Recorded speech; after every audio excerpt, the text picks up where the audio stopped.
Strategies at home to help your new little arrival have ease in their system, to help and support them rest and digest. I'm going to go through a few things here. I'm going to, use my doll to demonstrate. She's a lot smaller than, your little one might be at home. So I will describe a lot of things in terms of hand placement and movement that you can do. And the purpose of it is to ensure just ease, so making sure the brain and body are communicating. When they are connecting and there is no stress or tension between the skull, the spine, the pelvis, the brain and the body can work together the way they are supposed to. So the brain controls the heart rate, controls the lungs, controls digestion, controls sleeping, eating, swallowing, you name it. All controlled by how the brain can talk to the body. But when there is tension in the skull and the spine all the way to the tailbone, either through traumas, toxins, thoughts, technology, stressors, prenatal pregnancy and delivery stressors, it can add areas of subluxation or tension in the spine.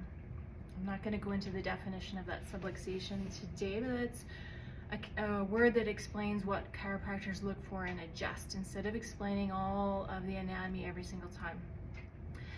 But when there's been some sort of build-up of tension, that baby's body needs to go into protection, if you will, one of the reasons.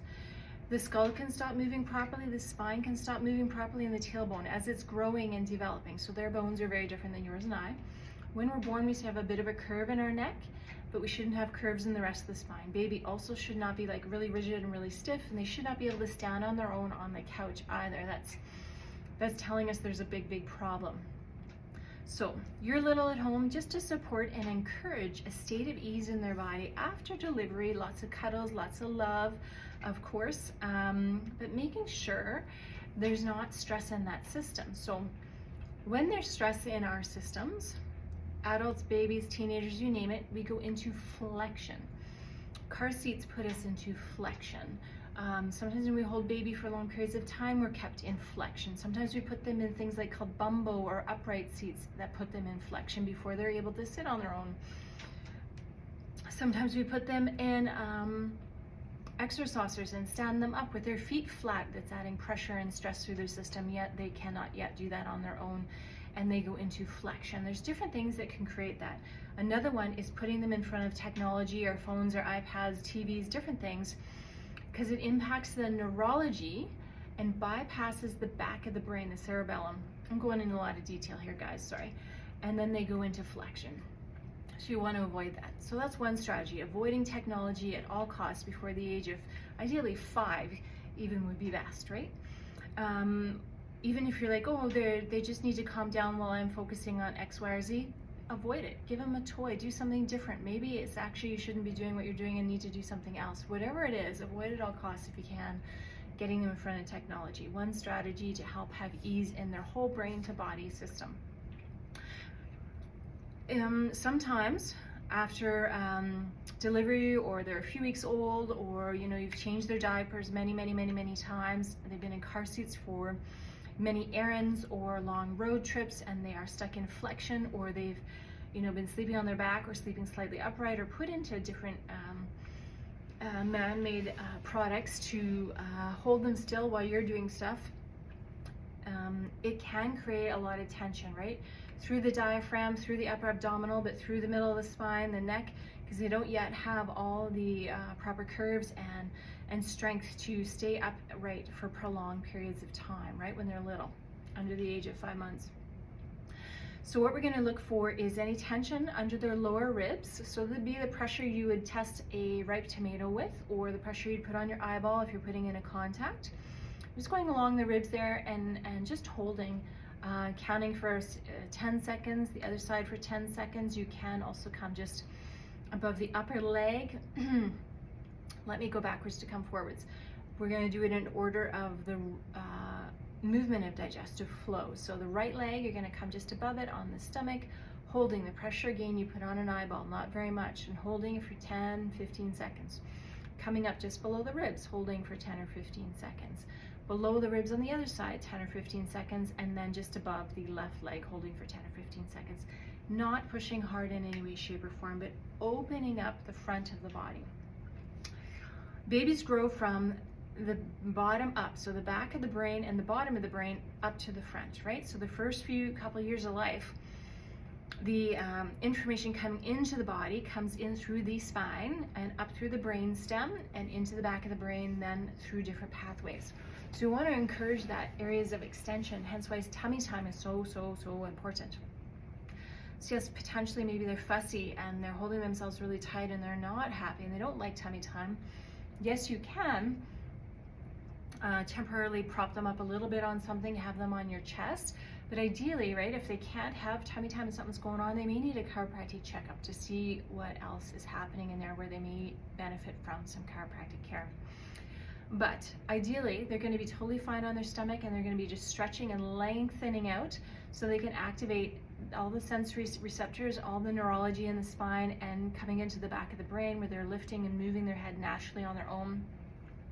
Nice and easy and lengthening everything out, because again, moving into extension instead of being in flexion creates more ease into the body. When we're stuck in flexion, that's when the tissues, that's when the joints, the segments, the blood flow, everything gets under areas of stress and tension. It can block communication, either coming from, what someone's feeling from the outside, how it's going into the brain and the body's processing it, or how the brain can talk to the throat, the stomach, the digestive area. Chiropractic doesn't treat colic. Chiropractic doesn't treat fussiness. Chiropractic doesn't treat constipation.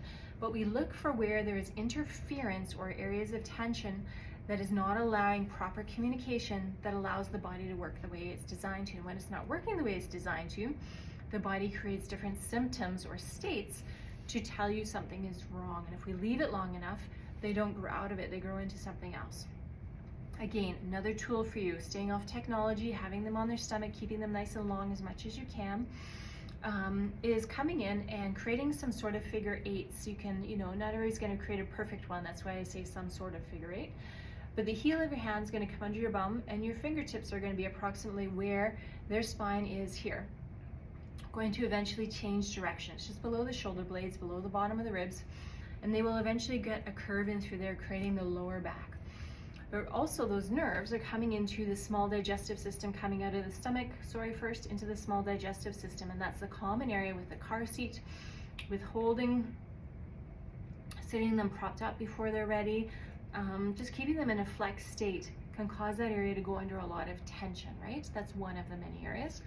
So coming in and just gently holding the back of their head like you normally would, heel of your hand under their bum, and your fingertips are going to go in that spot. And you can just right there, just kind of do left, right, left, right, left, right. You don't have to have them upright in the position I'm holding them. You can gently have them on an angle. And just kind of over your fingertips, not too far, not too much, just a little bit subtle left, right, holding the head nice and still, but creating rotation kind of around your fingers while you're holding their bum in your hand. You can then also from there create a bit of a figure eight where you make it a little bit bigger. You're trying not to hurt their neck, so you can bring your hand down lower to support their neck and their upper back, so you're not moving that, so you're not moving around their neck, right, with the motion. And just nice easy movement. If you don't want to do the figure eight, you can do kind of side to side. I'll go from this way so you can see a little bit. My hand's not in the right position at the bottom, but you're going in this motion, right? But ideally, if you can get a bit of a figure eight, just to release that and hold it and lengthen it out. If you do have to go to the grocery store a few times, run a few errands, baby's in the bucket, baby's sleeping in the bucket, try to avoid that. That's another strategy. But when you get home, give them lots of cuddles, feed them as you need to, burp them, make sure they're comfortable, they're happy, get them on their tummy on their floor. Go in front of them on the floor and look at them with the eye contact. They get nervous when they can't sense or see you.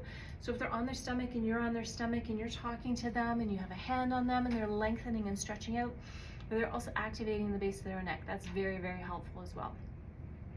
So avoiding technology, keeping them out of the bucket as much as you can. If you're able to get them out, do some baby wearing, get them out of the bucket. If you're going to appointments, get them out of the bucket. Don't take the bucket from the car to where you're going. Put them in a baby carrier if you can.